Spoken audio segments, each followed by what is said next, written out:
kembali melonggarkan regulasi perekrutan PMA untuk mengatasi kekurangan tenaga kerja.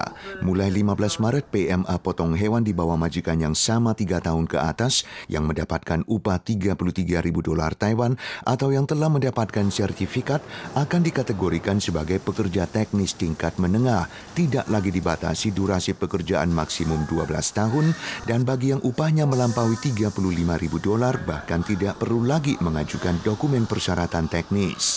Pelonggaran kali ini bertujuan membujuk lebih banyak pekerja teknis tingkat menengah untuk terus bekerja di Taiwan. Diperkirakan berlaku bagi 1.700 PMA dan seratusan pelaku usaha potong hewan. Sementara itu, PMA domestik yang pulang ke negara asal setelah bekerja 11 tahun setengah sebelumnya hanya diizinkan direkrut kembali oleh majikan asal. Tapi mengingat bahwa majikan asal mungkin sudah meninggal, kini para PMA tersebut diizinkan direkrut oleh anggota dan sanak keluarganya. Perubahan mungkin terjadi pada hubungan diplomatik Taiwan-Honduras. Presiden Honduras, Xiomara Castro, mengumumkan telah menginstruksi Menteri Luar Negeri untuk menjalin hubungan diplomatik dengan Tiongkok. Ini tidak senada dengan pernyataan Castro saat Wakil Presiden Taiwan, Lai Ching-te, menghadiri inaugurasinya Januari tahun lalu. El pueblo hondureño siempre está agradecido con el pueblo de Taiwán por el respaldo, por el apoyo que nos ha brindado siempre. Hemos trabajado durante muchos años de la mano y esperamos mantener esta relación.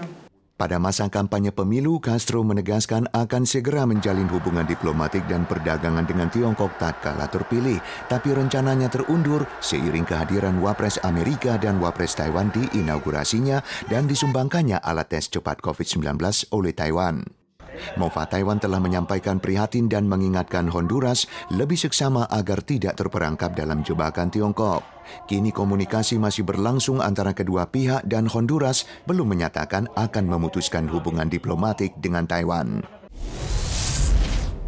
Tingkat inflasi di Taiwan telah mendekati 3%. Apakah upah tentara, pegawai negeri, dan guru yakni TPNG yang dianggap sebagai indeks kenaikan upah berkesempatan direvisi tahun ini? Perdana Menteri Chen Chien-ren berpandangan positif. 那我们也希望在经过这个军公教加薪的审议委员会呢的审议的结果呢，会有一个正向的回应。 Kenaikan upah tidak mampu mengejar kecepatan kenaikan inflasi. Inilah yang menyebabkan pertumbuhan negatif upah real. Kenaikan upah TPNG di masa lalu justru bertujuan mendorong bisnis swasta lain ikut menaikkan gaji pegawai. Tapi pada saat kenaikan upah ini sedang hangat dibicarakan, kenaikan tarif listrik semakin dikhawatirkan. Dalam rapat komite screening akhir Maret mungkin diputuskan kenaikan mulai April, tapi mungkin juga diadopsi strategi pembekuan. Pakar berpendapat jika tarif air dan listrik sama-sama naik, gelombang kenaikan harga barang pasti muncul lagi. Di lain pihak, untuk meredakan krisis pasokan telur, Dewan Pertanian telah mengadopsi program impor khusus dari 8 negara. Di antaranya 2 juta butir telur dari Turki diperkirakan paling cepat tiba di Taiwan pekan depan. National Palace Museum atau NPM mengemukakan saat asisten periset melaksanakan transfer file untuk koleksi digital harta karun nasional Juni tahun lalu, 100.000 lembar gambar hasil tangkapan layar sempat dicuri dan kini dijual di toko online seperti Taobao. Bahkan ada yang bisa diunduh gratis. Dalam upaya publikasi koleksi digital harta karun nasional NPM untuk mempercepat proses, seorang asisten periset disinyalir mentransfer file gambar yang ukurannya terlalu besar dari server internal yang tertutup ke server eksternal.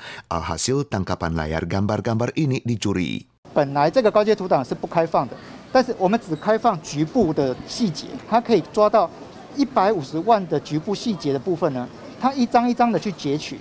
用这个工具软体批次的去拼凑起来。 Menurut NPM, kebocoran kali ini adalah hal tak disengaja. Penanganan koleksi digital kini sepenuhnya memakai server internal. Perihal foto beresolusi tinggi yang telah beredar, NPM berencana mengajukan tuntutan hukum, sementara Biro Investigasi telah melakukan pelacakan akan keterlibatan hacker dari Tiongkok atau negara lain.